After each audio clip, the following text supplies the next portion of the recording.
PKI itu nyata, PKI Gaya Baru, oleh Anton Permana dari Tanhana Dharma Manggrava Institute. Di era Orde Lama, sebelum pemberontakan, PKI memainkan propaganda adu domba untuk menguras habis energi bangsa Indonesia, memanfaatkan tangan Soekarno selaku presiden, hingga lahirlah perang dengan DITI, PRRI, Parmesta, hingga operasi Ganyang Malaysia. Padahal, sebelumnya, mereka semua adalah rekan-rekan seperjuangan Soekarno semasa perang merebut kemerdekaan. Tidak cukup di situ. Dengan fitnah sistematis Parpol Masyumi, HMI dibubarkan. Buya Hamka sebagai tokoh agama karismatik dipenjara tanpa pengadilan. Sampai pada puncaknya, 7 orang jenderal TNI nasionalis dibunuh. Setelah clear semua, yaitu tokoh kelompok yang dianggap akan menjadi batu sandungan disikat, barulah PKI ini melakukan kudeta, mengganti ideologi negara Pancasila dengan komunisme, atau yang kita kenal dengan Gerakan 30 September. Namun alhamdulillah, semua bisa ditumpas dengan sikap atas kekompakan TNI bersama masyarakat dan ulama. Rakyat bersama TNI, ulama, kiai, santri, GP Ansor, PII, dan para pemuda mahasiswa nasionalis baik dari kami dan KAPI bersama-sama bahu-membahu menumpas PKI dimanapun mereka saat itu berada. Namun hari ini mereka bangkit kembali dan sudah tampil di mana-mana, tentu dengan persiapan yang lebih matang. Kegagalan 1926, 1948, dan 1965 akan mereka balas tuntas saat ini. Semua lini sudah mereka kuasai, mulai dari istana, Senayan, aparat, media, pengusaha, hingga dukungan politik penuh dari Partai Komunis Cina, sebagaimana dulu di tahun 1965.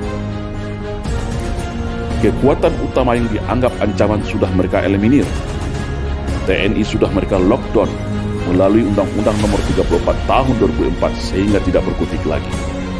Agama Islam sebagai mayoritas di negeri ini telah mereka nistakan dan framing seolah jahat menakutkan dengan isu radikalisme dan anti kebinekaan.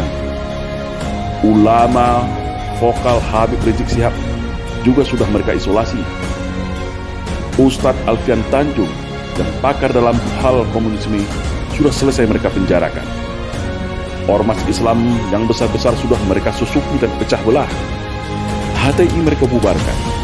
FPI menunggu waktu. TKA Cina sudah infiltrasi masuk dan menyebar di seluruh pelosok Nusantara.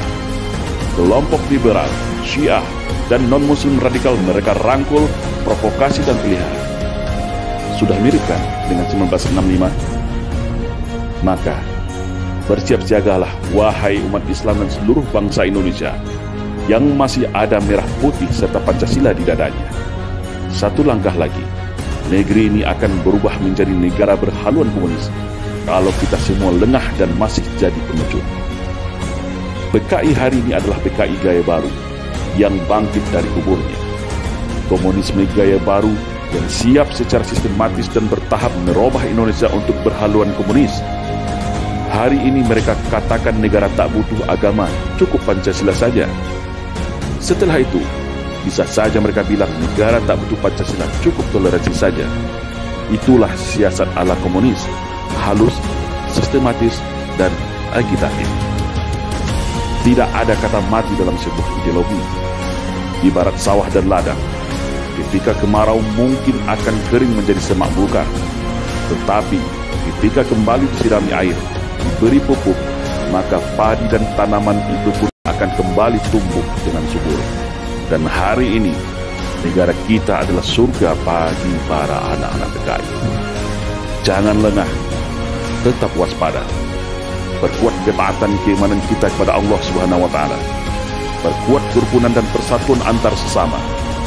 Karena ajaran komunisme tidak akan bisa hidup kalau rakyat Indonesia dekat dengan agama. Komunisme akan mati kalau kita sesama anak bangsa hidup rukun, saling toleransi, berdamai, dan bersatu tanpa membedakan sara.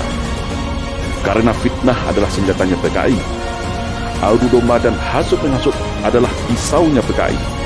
Berbohong, menipu, berkamuflase dan membolak-balikan fakta kebenaran adalah nafasnya PKI. Membenci agama dan berupaya menjadikan agama sebagai musuh negara adalah agenda utama PKI. Bersiap siagalah wahai rakyat Indonesia. Mereka sudah ada di hadapan, di samping, di belakang, bahkan di sekeliling kita. Dan ingatlah, ketika ada yang mengatakan bahwa komunisme itu sudah mati dan tidak ada lagi, maka hati-hatilah, mereka itulah komunisme, atau minimal korban dari hasil cuci otak kader-kader komunis yang gemus dan oportunis. Waspada.